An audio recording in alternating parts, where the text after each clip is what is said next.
Section 4. You will hear part of an environmental studies lecture about the possibility of using insects as a source of food. First, you have some time to look at questions 31 to 40 on page 8.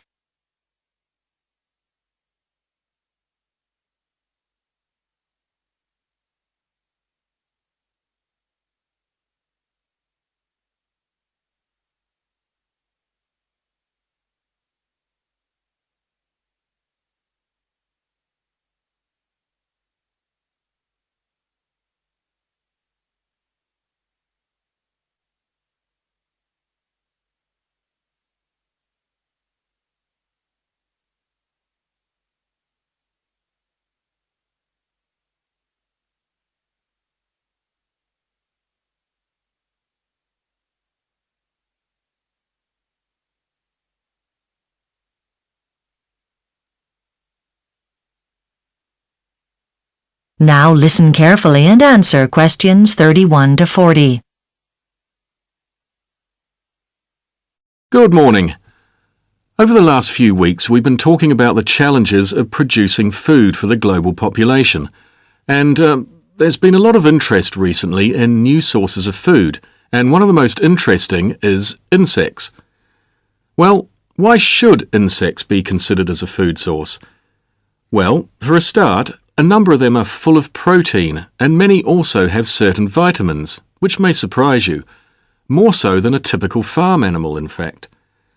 And compared to farm animals, whose waste products contain a great deal of ammonia, the waste products of insects are far less acidic and would therefore do very little damage to the soil or to any of the rivers that run through farmland.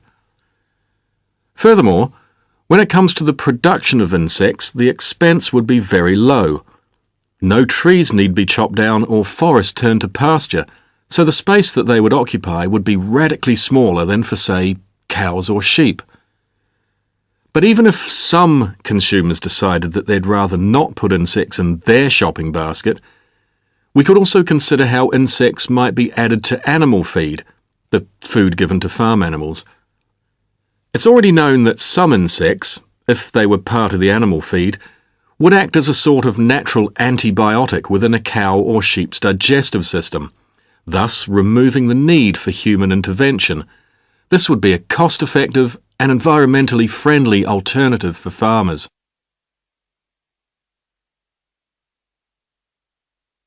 However, if consumers do decide that insects are a potential superfood, a way of feeding the world, then the next question is, where do we source them from?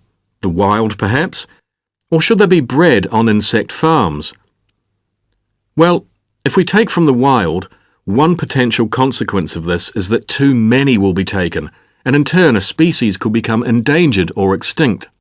Then, for insects which are harvested from the wild, we have no way of knowing where they have been or what they have come in contact with, and this could have harmful consequences for human health. Imagine the scenario if food producers or retailers were supplied with insects that were carrying bacteria. This is not something we want to add to the food chain. If insects are bred on farms, the problems I've just outlined could be avoided. And in many countries, it's already the case that demand for insects is growing, really growing. And it's not in rural areas where you'd expect, but, in fact, in the cities. In Thailand, for example, where the demand has really shot up. However, people in countries where insects are traditionally what people eat, they'll tell you that when insects are intensively farmed, their taste is simply not the same. Ironically, this is the same accusation that people have when it comes to the way that cows and sheep are raised. Insect farmers also face a series of challenges, and researchers are keen to assist. First of all, when it comes to breeding, different insects have different requirements. For a start, it's essential to maintain a suitable temperature for many species to reproduce. If this isn't right, nothing's going to happen. Another problem is something that often happens when any species is bred in a confined space. And so far, researchers and farmers have not come up with any clear or long-term effective solution to it. We're talking about the problem of disease. You don't want a whole colony wiped out in one go. There's also the question of where insects need to be kept. If insects are to be bred as a superfood, then the tanks used to house them have to be better designed, and this has to happen so that cleaning takes up less time. If we're talking about mass production, we don't want this to be a time-consuming activity. And finally, like I said before, insects have long been part of the diet in some countries, but not so in others. If farmers want to encourage people in, say, England or France or Germany to eat insects, then they're going to have to develop a strategy, and I'm not talking about production, but marketing. Something that'll persuade potential customers to try something different. Well, I've given you a general overview of the situation. Now let's look at some specific examples.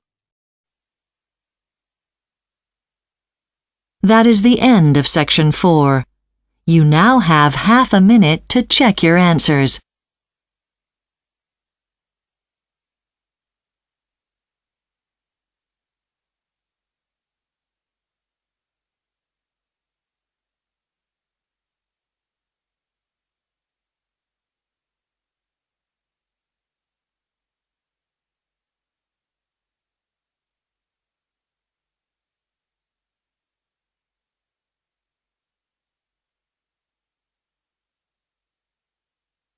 That is the end of the listening test.